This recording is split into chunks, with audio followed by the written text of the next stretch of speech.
Thank you all very much. And thank you, Madam Rajavi, for your leadership, allowing us to all get behind the 10-point plan for a new Iran.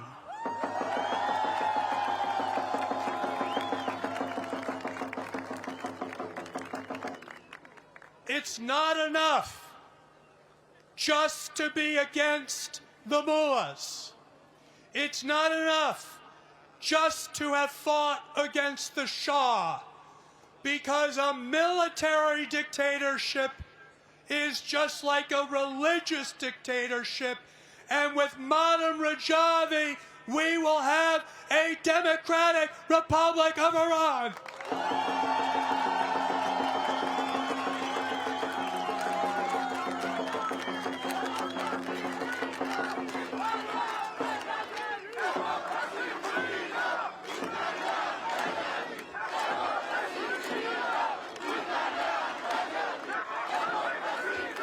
So,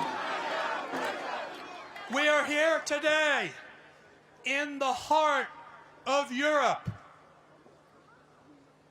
A generation ago, my Uncle Joe died in the skies not far from here. He died fighting Hitler. He died fighting the Nazis. He died fighting fascism. And today, we must do the same and stand up to the fascism, the torture chambers, the death squads of the modern Nazi regime. Make no mistake, the IRGC is nothing more than a modern Gestapo.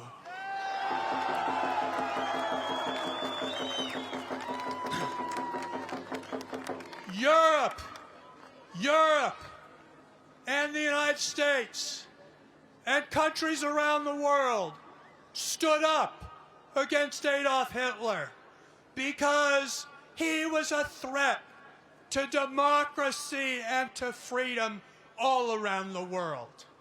Today, Europe is standing up to Putin, who is trying to invade and subject the people of Ukraine to another form of dictatorship.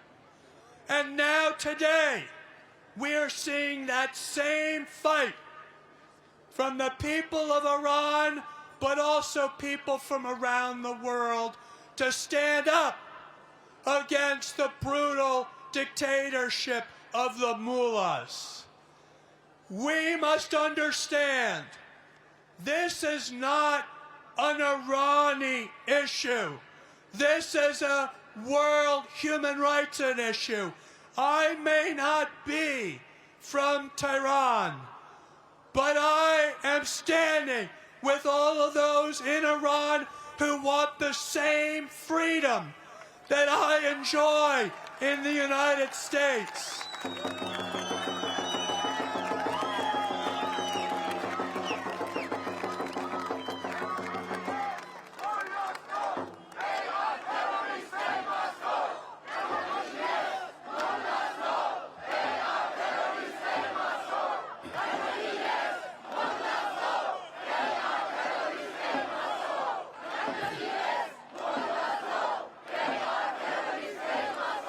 So let us today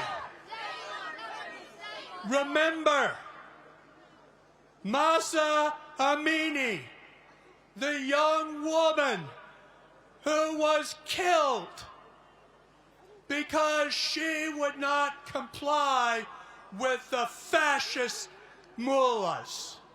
I have 5 children. I cannot begin to imagine what it is like for every mother and father, every grandmother and grandfather in Iran who watches their children go out each day to the streets demanding a free country. They have to be worried every single day whether their children will be taken, tortured, and killed, and even hung like the Iranian regime is doing to its people every day. Iran is the largest state sponsor of terrorism around the world, and it is the largest sponsor of terrorism to its own people in Iran as well.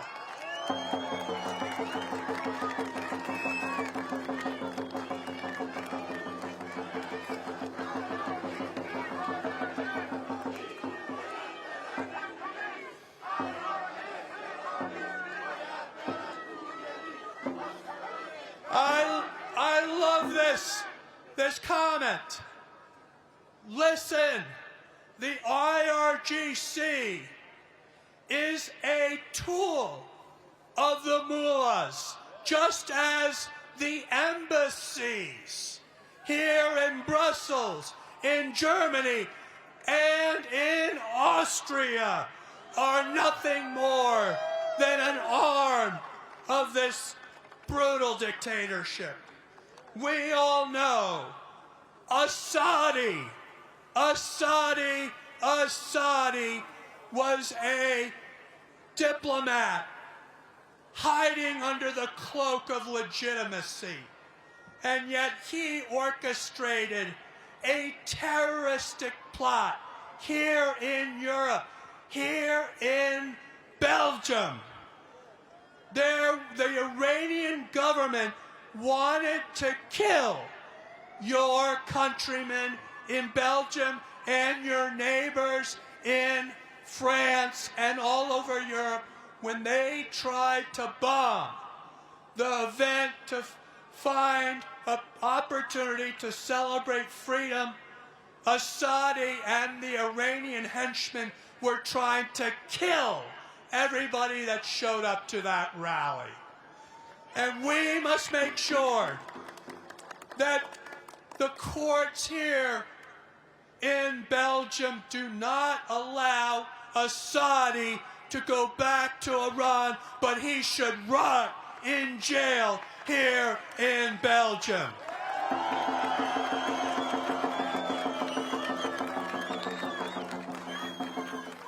Everybody in the Iranian regime is part of a history of brutality.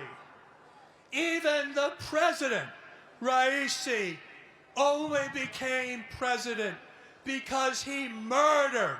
He was on the death commission in 1988 that was responsible for the murder of 30,000 MEK members who were fighting for freedom for Iran, and Raisi was there to pull the trigger and hang the nooses and kill 30,000 MEK members.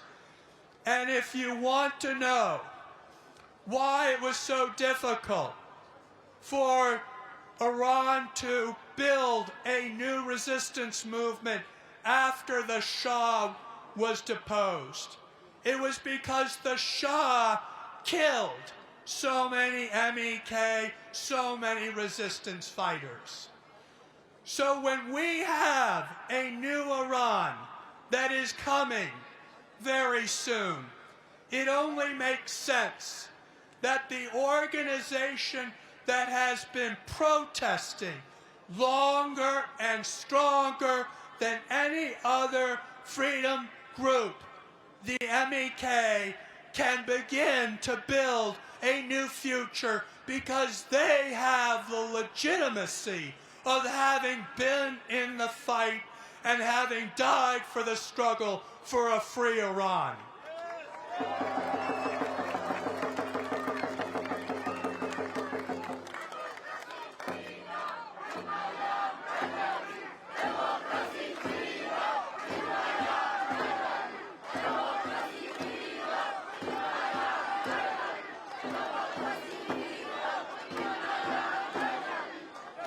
So, not far from here in Berlin, during the height of the crisis that was known as the Cold War, my uncle, President John F. Kennedy, came to Berlin. And people wondered, why did an American president care at all about the people of Berlin?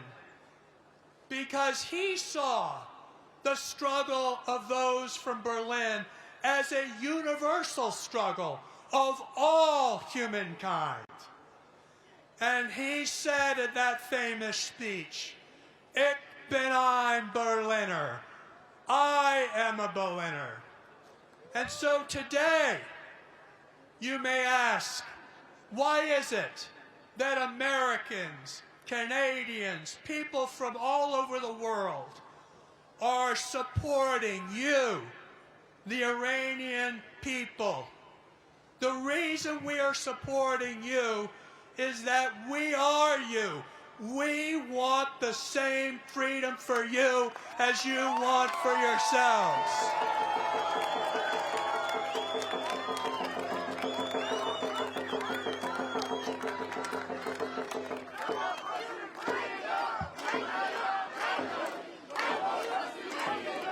And people say, why is it so important now? Because the saying goes, those who fail to learn from history are doomed to repeat it. I would have thought after the Nazis, people said, never again. And yet here we are today, fighting dictators like Putin. Here we are today, fighting mullahs and fighting fascists. The times may have changed, but the struggle for freedom always maintains its strength because it is a common human struggle. I want to say a particular word about our friends, Ashrafis, who have fought that struggle.